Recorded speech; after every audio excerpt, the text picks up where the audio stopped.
আমরা সবাই আল্লাহকে একবার ডাকতে চাই, আল্লাহ আল্লাহ। আপনারা সাইদি সাহেবকে হত্যা করেছেন, এক সাইদি রহমানের অনুপস্থিতিতে লক্ষ সাইদি আমাদের তৈরি হয়ে কোরআনের দাওয়াত পৌঁছে দিচ্ছে। আমাদের হত্যা করা যায়, আমাদের ফাঁসি দেওয়া যায়, আমাদের শেষ করা যায় না, আমাদের শেষ করা যাবে না। আমার ভাইয়েরা আমাদেরকে ভয় দেখিয়েছিলেন, আমাদেরকে ভয় দেখিয়ে আমাদের আজকের প্রধান মুফাসসির মাওলানা ডক্টর মিজানুর রহমান আজারীকে দেশ ছাড়তে বাধ্য করেছিলেন। আজ এসে দেখে যান, আপনি নেই, আমাদের ডক্টর মাওলানা মিজানুর রহমান শুধু নেই, তার লক্ষ লক্ষ ভালোবাসার মানুষেরা টেকুয়া শুধু নয়, গোটা বাংলাদেশকে আজ আলো ছড়িয়ে দিয়েছে। আল্লাহ আল্লাহ, আলহামদুলিল্লাহ আলহামদুলিল্লাহ আলহামদুলিল্লাহ আলহামদুলিল্লাহি রাব্বিল আলামিন, والصلاة والسلام على رسوله الكريم وعلى آله وصحبه أجمعين। আজকের এই বিশাল তাফসীরুল কোরআন মাহফিলের সম্মানিত সভাপতি, আজকের এই মাহফিলের সম্মানিত প্রধান মুফাসসির কোরআন, আন্তর্জাতিক খ্যাতিসম্পন্ন আলেম দ্বীন, বিশিষ্ট ইসলামিক স্কলার, আমাদের অত্যন্ত শ্রদ্ধাভাজন, গোটা বিশ্বের দরবারে যিনি কোরআন এবং ইসলামের আহ্বান অত্যন্ত যৌক্তিকভাবে মানুষের সামনে তুলে ধরছেন, আমাদের আজকের সেই প্রাণপ্রিয় প্রধান আকর্ষণ জনাব মাওলানা ডক্টর মিজানুর রহমান আজহারী, আজকের এই প্রোগ্রামে উপস্থিত সম্মানিত আমন্ত্রিত অন্যান্য ওলামায়ে কেরাম, বরেণ্য আলেম দ্বীন, আজকের এই প্রোগ্রামের সম্মানিত অতিথি, বাংলাদেশ জামাত ইসলামী কক্সবাজার জেলা শাখার সংগ্রামী আমির, আজকের এই প্রোগ্রামের অন্যতম অতিথি, বাংলাদেশ জামাত ইসলামীর আপনাদের অত্র অঞ্চলের প্রাণপ্রিয় মানুষ জনাব আব্দুল্লাহ আল ফারুক, আজকের এই প্রোগ্রামের সম্মানিত আয়োজক, আপনাদের সকল প্রাণপ্রিয় ভাই, যিনি এই পুরো প্রোগ্রাম সমন্বয় করার জন্য আপনাদের সামগ্রিক সহযোগিতা এবং আল্লাহর ভালোবাসা নিয়ে সামনের দিকে প্রোগ্রাম এগিয়ে নিয়ে যাচ্ছেন, প্রিয় ভাই নিয়ামতুল্লাহ নিজামী, সম্মানিত ওলামায়ে কেরাম, সম্মানিত শিক্ষকবৃন্দ, পিতৃ সমতুল্য মুরব্বিয়ানে কেরাম, আমার সামনে উপস্থিত তরুণ এবং যুবক ভাইয়েরা, মহান আল্লাহর দরবারে শুকরিয়া আদায় করি, প্রিয়নবী মুহাম্মদুর রাসূলুল্লাহ সাল্লাল্লাহু আলাইহি ওয়াসাল্লামের দরবারে দুরূদ পেশ করছি সাল্লাল্লাহু আলাইহি ওয়াসাল্লাম। আজকে এখানে আপনারা যারা এসেছেন, আমরা সবাই এখানে কি দুনিয়ার কোন শক্তির কাছে এসেছি নাকি আল্লাহর শক্তির কাছে এসেছি? কার কাছে এসেছি? আমাদের এই সমস্ত ব্যবস্থাপনার যিনি সহযোগিতা করেছেন, সেটা কি দুনিয়ার কোন শক্তি নাকি আল্লাহর শক্তি? আমার ভাইয়েরা, হযরত ইব্রাহিম আলাইহিস সালামকে যখন আগুনে পুড়ে পরীক্ষায় উত্তীর্ণ করার জন্য আল্লাহ তাআলা সিদ্ধান্ত নিয়েছিলেন, আপনাদের সকলের মনে থাকার কথা, হযরত ইব্রাহিম আলাইহিস সালামকে আগুনে ফালানোর জন্য মাসব্যাপী যখন আগুনের কুণ্ডলী তৈরি করা হচ্ছিল, সমস্ত মানুষ শুধু নয়, ফেরেশতাকুল, সমস্ত পশু প্রাণী আল্লাহর দরবারে আহ্বান করেছিলেন, দোয়া করেছিলেন, আল্লাহ এই বিরাট পরীক্ষা থেকে, নির্যাতন, নির্মমতা থেকে হযরত ইব্রাহিম আলাইহিস সালাম আপনার প্রিয় বন্ধু খলিলুল্লাহকে আপনি হেফাজত করুন। আল্লাহ সুবহানাহু ওয়া তাআলা তাকে হেফাজতের জন্য ফেরেশতাগণকে পাঠিয়েছিলেন। আপনাদের সকলের মনে থাকার কথা, হযরত জিবরাইল আমিন ইব্রাহিম আলাইহিস সালামের কাছে গিয়ে আবেদন করেছিলেন, ইব্রাহিম আমি আল্লাহর পক্ষ থেকে আপনার কাছে এসেছি। যদি আপনার কোনো সহযোগিতার প্রয়োজন হয় তাহলে আপনাকে আমি সহযোগিতা করতে চাই। সম্মানিত মুসলিয়ান ইকরাম, আজ এই কথাটি আমাদের জন্য অত্যন্ত তাৎপর্যপূর্ণ। যদি কেউ মনে করেন পরিস্থিতি ভালো হয়েছে সেজন্য হয়তো আমরা এই কাজ করতে পারছি, কিন্তু আমরা এই কথাও পরিষ্কার বলি, আমাদের কাছে পরিস্থিতি ভালো হলেও আলহামদুলিল্লাহ, আমাদের কাছে পরিস্থিতি প্রতিকূল হলেও আলহামদুলিল্লাহ। আমরা শত প্রতিকূলতার মধ্যেও দুনিয়ার কোনো সহযোগিতার কাছে মাথা নত না করে হযরত ইব্রাহিম আলাইহিস সালাম যেমন জিবরাইল আমিনকে বলেছিলেন, আমার যদি সহযোগিতার প্রয়োজন হয় তাহলে আমি একমাত্র সহযোগিতা গ্রহণ করব মহান আল্লাহ সুবহানাহু তাআলার। আল্লাহ সুবহানাহু তাআলা ছাড়া আমার কারো সহযোগিতার প্রয়োজন নেই।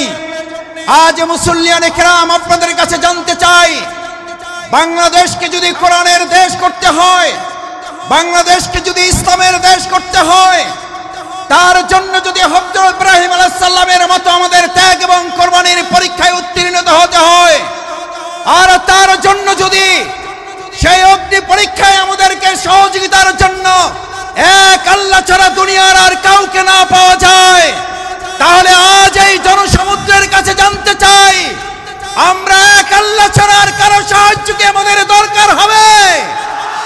আমরা কার সাহায্য চাই?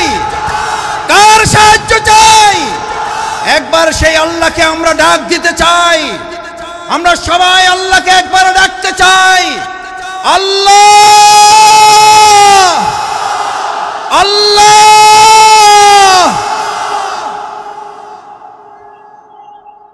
সম্মানিত ভাই এবং বন্ধুগণ, হযরত ইব্রাহিম আলাইহিস সালাম আল্লাহর সাহায্য চেয়েছিলেন। দুনিয়ার কোনো মানুষ শুধু নয়, ফেরেশতাগণের সাহায্যও তিনি নেননি। যে ইব্রাহিম আলাইহিস সালাম আল্লাহর সাহায্যের ভরসা করেছিলেন, সেই ইব্রাহিম আলাইহিস সালামকে আল্লাহ তাআলা সাহায্য করেছেন না করেন নাই? আগুনের মধ্যে তাকে বাঁধা রশিটা পর্যন্ত পুড়ে গেছে। হযরত ইব্রাহিম আলাইহিস সালাম আগুনের স্পর্শ করা তো দূরের কথা, হযরত ইব্রাহিম আলাইহিস সালাম সেই সময়, ওই সময়টুকু যা তিনি আগুনের মধ্যে অবস্থান করেছিলেন, সেই সময়টুকুকে বলা হয়ে থাকে তিনি তার জীবনের সবচেয়ে সুখী এবং আরামের জীবন যাপন করেছেন। সুতরাং কোরআনের জন্য যারা কথা বলবে, ইসলামের জন্য যারা কথা বলবে, কোরআন বাস্তবায়নের জন্য যারা কাজ করবে, ইসলাম বাস্তবায়নের জন্য যারা কাজ করবে, আজ এখানে আমরা যারা উপস্থিত হয়েছি, আমরা যদি আজ এখান থেকে সিদ্ধান্ত নিতে পারি, আমাদের জীবনের সর্বস্বটুকু বিলিয়ে দিয়ে হলেও যে কোরআনের ভালোবাসায় আজ আপনারা এখানে শামিল হয়েছেন, আপনারা কি কোনো ব্যক্তির আহ্বানে ভালোবাসায় এসেছেন নাকি কোরআনের ভালোবাসায় এসেছেন? কিসের ভালোবাসায় এসেছেন?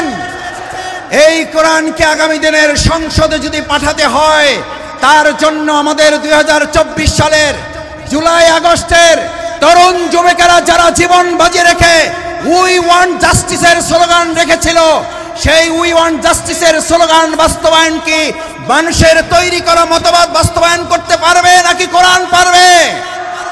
উই ওয়ান্ট জাস্টিসের জন্য তরুণ যুবকেরা, আমাদের মীর মুগ্ধ আবু সাঈদরা যদি জীবন দিতে পারে, আজ তরুণ যুবক এবং আমাদের জনতাকে জিজ্ঞেস করতে চাই, আগামী দিনে কোরআনের সংসদ কায়েমের জন্য, ইসলামের সংসদ কায়েমের জন্য আরেকবার যদি জীবন দিতে হয় আমাদের, সেই জীবন দিতে আমরা কি রাজি থাকব? আমরা কি রাজি থাকব?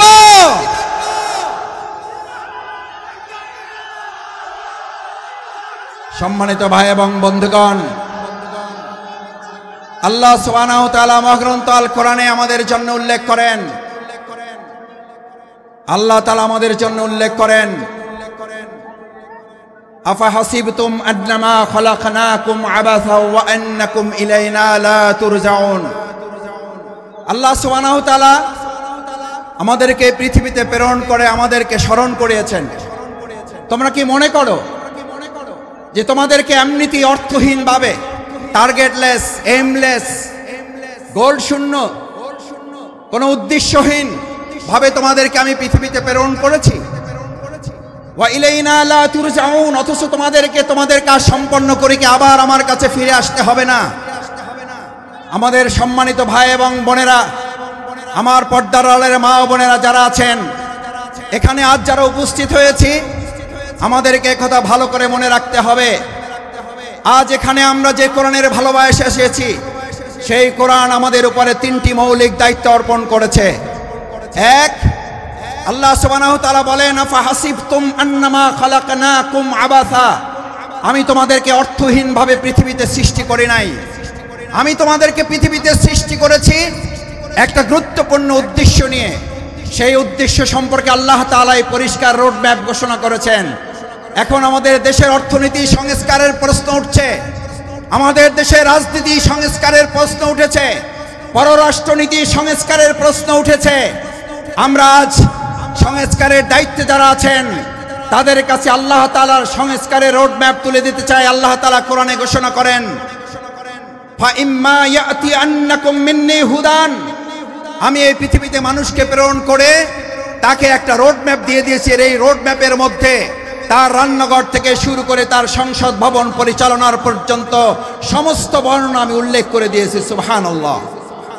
আমার ভাইয়েরা, মহাগ্রন্থ আল কোরআনের মধ্যে যে রোডম্যাপ আল্লাহ উল্লেখ করেছেন, ফামান তাবিআ হুদায়া, যদি এটাকে ফলো করে, যদি এটাকে অনুসরণ করে, যদি এটাকেও মেনে চলে, তাহলে আল্লাহ ঘোষণা দিচ্ছেন কোন প্রধানমন্ত্রী না, কোন প্রধান উপদেষ্টা না, কোন উপদেষ্টা বৃন্দগণ নন, কোন জাতিসংঘের মহাসচিব নন, এক আল্লাহ সুবহানাহু ওয়া তাআলা ঘোষণা দিয়েছেন ফামান তাবিআ হুদায়া, তাহলে তোমরা রোড ম্যাপের আসল রাস্তা খুঁজে পাবে। আমরা আজ বাংলাদেশের বর্তমান দায়িত্বে যারা আছেন তাদের কাছে মহাগ্রন্থ আল কোরআনের আহ্বান পৌঁছে দিয়ে বলতে চাই, বাংলাদেশকে যদি যথাযথ সংস্কারের মাধ্যমে তার আসল রোড ম্যাপে পরিচালনা করতে হয়, তাহলে মহাগ্রন্থ আল কোরআনের আইন দিয়ে ছাড়া মানুষের তৈরি করা কোনো চিন্তাতন্ত্র মতবাদ দিয়ে পূর্ণ সংস্কার করা সম্ভব হবে না। ভাই এবং বন্ধুগণ, আল্লাহ তাআলা বলেন যদি এটাকে ফলো করো হুদায়া, তাহলে সঠিক পথ পাবে। আচ্ছা, আপনাদের কাছে জিজ্ঞেস করি, যদি কোরআন অনুসরণ করার মধ্যে দিয়ে সঠিক পথ পাওয়ার কথা বলা হয়, তাহলে আমাদের কাছে কি এই প্রশ্ন ওঠা স্বাভাবিক নয় যে কোরআন বাদ দিয়ে যে কোনো পথ অবলম্বন করলে ওটা সঠিক নয়, ওটা গোমরাহের পথ?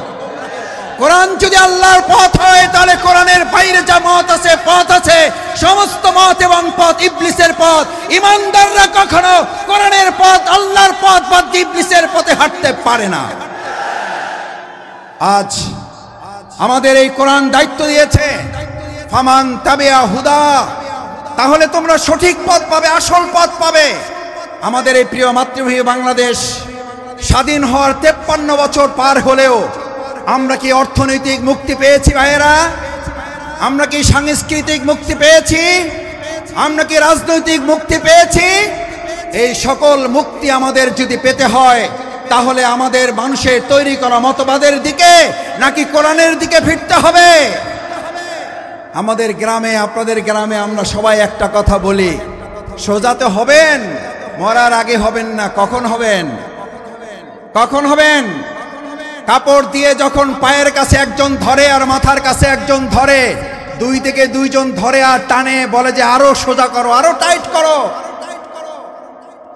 ভাইয়েরা, মরার পরেই যদি আমাদের সোজা হতে হয়, চোখে যদি দেখতে পাই যে আমরা সোজা হচ্ছি এবং আমার সন্তানরা আমাকে টাইট করে বেঁধে সোজা করছে, আজ আমার সমস্ত বেকুয়াবাসী বাংলাদেশের প্রান্ত থেকে যারা এখানে এসেছেন, আমরা আহ্বান জানাই, আসুন মরার পরে যদি সোজা আমাদের হতেই হয়, তাহলে জীবিত থাকতেই আমরা সোজা হয়ে আমাদের বাংলাদেশকেও সোজা পথে পরিচালনার জন্য আর কোন মত এবং পথ নয়, কোরআনের পথেই বাংলাদেশকে আমরা সোজা করে পরিচালনা করব ইনশাআল্লাহ। দ্বিতীয় যে দায়িত্ব আল্লাহ তাআলা আমাদেরকে দিয়েছেন, ফামান তাবিআ হুদায়া ফালা খাউফুন, কোনো ভয় নেই তোমাদের। আমার ভাইয়েরা, আমাদেরকে ভয় দেখিয়েছিলেন, আমাদেরকে ভয় দেখিয়ে আমাদের আজকের প্রধান মুফাসসির মাওলানা ডক্টর মিজানুর রহমান আজারীকে দেশ ছাড়তে বাধ্য করেছিলেন। আজ এসে দেখে যান, আপনি নেই, আমাদের ডক্টর মাওলানা মিজানুর রহমান শুধু নেই, তার লক্ষ লক্ষ ভালোবাসার মানুষেরা পেকুয়া শুধু নয়, গোটা বাংলাদেশকে আজ আলো ছড়িয়ে দিয়েছে। আপনারা সাইদি সাহেবকে হত্যা করেছেন, এক সাইদি রহমানের অনুপস্থিতিতে লক্ষ সাইদি আমাদের তৈরি হয়ে কোরআনের দাওয়াত পৌঁছে দিচ্ছে।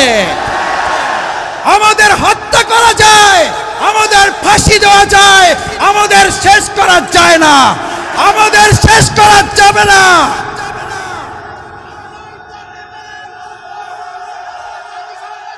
সম্মানিত ভাই এবং বন্ধুগণ, সম্মানিত ভাই এবং বন্ধুগণ, ফালা খাউফুন, সুতরাং আমাদেরকে আপনি ভয় দেখাবার কে?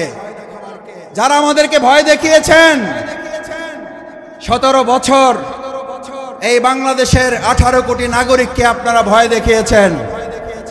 শেষ পর্যন্ত আপনারা ভয় দেখাতে দেখাতে এতটা ভয় পেলেন যে আপনারা দেশের জেলখানায় পর্যন্ত জায়গা হলো না, আপনাদেরকে দেশ ছেড়ে পালাতে হলো। আল্লাহ তাআলা নিশ্চিত করেছেন ফালা খাউফুন, তোমাদের ভয় পাওয়ার কোনো দরকার নেই, কারণ যারা আল্লাহকে ভয় করে তাদের দুনিয়ার আর কাউকে ভয় করতে হয় না, বরং গোটা দুনিয়া তাদেরকে ভয় করে। ফালা খাউফুন আলাইহিম ওয়ালা হুম ইয়াহজানুন। আল্লাহ সুবহানাহু ওয়া তাআলা শুধু ভয়ের ব্যাপারে আপনাকে নিশ্চিত করে নাই, আল্লাহ তাআলা বলেন আমার এই ভয়ে যদি তোমরা উত্তীর্ণ হতে পারো, এক আল্লাহকেই যদি ভয় করতে পারো, কোনো গুলি বন্দুককে যদি তোমরা ভয় না করো, তাহলে আমি আল্লাহ তোমাদেরকে এবার দ্বিতীয় নিশ্চয়তা দিচ্ছি, ওয়ালা হুম ইয়াহজানুন, তোমাদের আর কোন রকম দুশ্চিন্তা উদ্বেগ উৎকণ্ঠায় ভুগতে হবে না। আলহামদুলিল্লাহ, বিগত 15 বছর আপনারা ত্যাগ এবং কোরবানি, নির্যাতন নিপীড়নের মুখে থেকেছেন। এই পেকুয়াবাসী, এই চট্টগ্রামের বন্দরের নগরীর মানুষেরা জীবন বাজি রেখেছেন, কিন্তু কোনো গুলি বন্দুক ফাঁসির কাছে আমাদের ভাইয়েরা মাথা নত করে নাই বলেই আজ আল্লাহ তাআলা উদ্বেগ উৎকণ্ঠা এবং স্বস্তির মধ্যে আমাদের এই সুন্দর একটা প্রোগ্রামের আয়োজন করার তৌফিক দিয়েছেন। এটা কার পুরস্কার? কার পুরস্কার? আমাদের পূর্ণ পুরস্কার এখনো আমাদের হাতে আসে নাই। আমাদের আসল পুরস্কার আল্লাহ ঘোষণা করেছেন, বিসমিল্লাহির রহমানির রহিম, ইযা জাআ নাসরুল্লাহি ওয়াল ফাত। যখন আল্লাহর সাহায্য এবং বিজয় আসে, কার সাহায্য? কার? কোন পার্শ্ববর্তী রাষ্ট্রের, প্রশাসনের, সেনাবাহিনীর, র্যাবের সাহায্য কার? নাসরুল্লাহ, ইযা জাআ নাসরুল্লাহি ওয়াল ফাত। যে আল্লাহ আমাদেরকে সাহায্য করেন, সে আল্লাহ তাআলাই বলেন আমি যখন কাউকে সাহায্য করি তার বিজয় ছাড়া আর অন্য কিছু হতে পারে না। নাসরুল্লাহ, ইযা জাআ নাসরুল্লাহি ওয়াল ফাত, কারণ আমার সাহায্য যেখানে যায় গোটা দুনিয়া তার বিপক্ষে থাকলেও বিজয় ছাড়া তার কিছুই হয় না। আজ বাংলাদেশে আল্লাহর সাহায্য এসেছে, গোটা কোরআনের রাষ্ট্র কায়েম হওয়া ছাড়া পূর্ণাঙ্গ বিজয় আমাদের হতে পারে না। আমাদের পূর্ণাঙ্গ বিজয় কি? আমাদের পূর্ণাঙ্গ বিজয় শুধু একজন এমপি হওয়া নয়, আমাদের পূর্ণাঙ্গ বিজয় শুধুমাত্র একজন মন্ত্রী হওয়া নয়, আমাদের পূর্ণাঙ্গ বিজয় শুধুমাত্র একজন রাষ্ট্রপতি হওয়া নয়, আমাদের পূর্ণাঙ্গ বিজয় শুধু একজন প্রধানমন্ত্রী হওয়া নয়, আমাদের পূর্ণাঙ্গ বিজয় শুধুমাত্র ইসলামী দল ক্ষমতায় যাওয়া নয়, আমাদের পূর্ণাঙ্গ বিজয় হচ্ছে আলা লাহুল খালক ওয়াল আমর, সৃষ্টি যার, আইন চলবে তার। আমার ভাইয়েরা, সৃষ্টি যার, আইন চলবে তোমার। আইন চলবে কার? আইন চলবে কার? বাংলাদেশ আজ সেরকম একটা সুন্দর কল্যাণমূলক রাষ্ট্র বিনির্মাণের জন্য এখানে যারা এসেছেন, কোরআনের প্রেমে যারা বসেছেন, কিসের উপরে বসেছেন এটা চিন্তা করেন নাই। আপনার মাথার উপরে ফ্যান আছে, লাইট আছে, বাতাস আছে, নাই চিন্তা করেন নাই। আজ এখানে যারা এই কোরবানি পেশ করে কোরআনের ভালোবাসায় সমবেত হয়ে গায়ে গা লাগিয়ে লক্ষ লক্ষ জনতা এখানে হাজির হয়েছেন। এই লক্ষ জনতা যদি আজ একটা আহ্বান এখান থেকে নিয়ে যেতে পারেন, রাসূল করিম সাল্লাল্লাহু আলাইহি সাল্লাম এরকম মজলিসকে সামনে রেখে আমার মুসল্লিয়ানে কিরামগণকে উদ্দেশ্য করে, এই জামানাকে উদ্দেশ্য করে রাসূল করিম সাল্লাল্লাহু আলাইহি সাল্লাম সাহাবীদেরকে স্মরণ করালেন।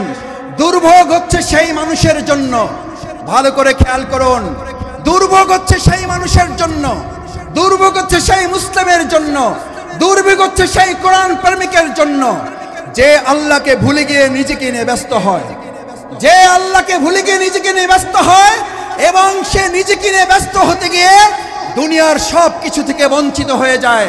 আমরা কি দুনিয়া থেকে বঞ্চিত হয়ে নিজেকে নিয়ে ব্যস্ত হব না আল্লাহকে নিয়ে ব্যস্ত হব? আমার ভাইয়েরা আসুন, আজ সেই কারণে রাসূল করিম সাল্লাল্লাহু আলাইহি সাল্লাম বললেন, আব্দুল্লাহ ইবনে মাসউদ হাদিসটি বলে আমার কথা শেষ করে, আব্দুল্লাহ ইবনে মাসউদ রাদিয়াল্লাহু তাআলা আন قال قال رسول الله صلى الله عليه وسلم ويقولون ما لا يفعلون। তোমাদের মধ্যে এমন একটা সময় আসবে, কোরআন শোনার লোক থাকবে, কোরআন জানার লোক থাকবে, কোরআনের আলোকে সে হয়তো পথ চলার কথাও বলবে, ইয়াকুলুনা মা লা ইয়াফআলুন, কিন্তু কোরআনের আলোকে সমাজ এবং রাষ্ট্র পরিচালনার লোক পাওয়া যাবে না। ওয়ায়াফআলুনা মা লা ইউমারুন, আবার কিছু কাজ করলেও কোরআনের পূর্ণাঙ্গ রূপ বাস্তবায়ন হবে না। আজ এখানে যারা আছেন, আমরা কি কোরআন বাস্তবায়নের জন্য সবাই রাজি আছি ইনশাআল্লাহ? সবাই কি রাজি আছি ইনশাআল্লাহ? আল্লাহ মেহেরবানি করে হাতগুলো আপনার আরশের আজিমের ক্যামেরায় এগুলো তুলে নিয়ে কাল কিয়ামতের দিন কোরআনের কর্মী হিসাবে আমাদেরকে নাজাতের জন্য, জান্নাতের জন্য আপনি কবুল মঞ্জুর করুন। আল্লাহ এই আয়োজনকে বাংলাদেশের জন্য কবুল করুন, কোরআনের সংসদের জন্য আয়োজনকে কবুল করুন, কোরআনের রাষ্ট্রের জন্য এই আহ্বান আয়োজনকে কবুল করুন। সম্মানিত ভাই এবং বন্ধুগণ, আসুন আমরা আমাদের প্রধান মুফাসসিরে কোরআন হযরত মাওলানা ডক্টর মিজানুর রহমান আজারী হাফিজাহুল্লাহর কিছুক্ষণের মধ্যে আপনাদের সামনে কথা বলবেন। আমরা দোয়া করি অন্যান্য উলামায়ে কিরামগণ আরো কথা বলবেন। আল্লাহ সুবহানাহু ওয়া তাআলা আমাদের এই প্রিয় মাতৃভূমিকে সব ধরনের বিশৃঙ্খলা ষড়যন্ত্র থেকে হেফাজত করুন। সকলে বলুন আমিন। আসসালামু আলাইকুম ওয়া রাহমাতুল্লাহি ওয়া বারাকাতুহু।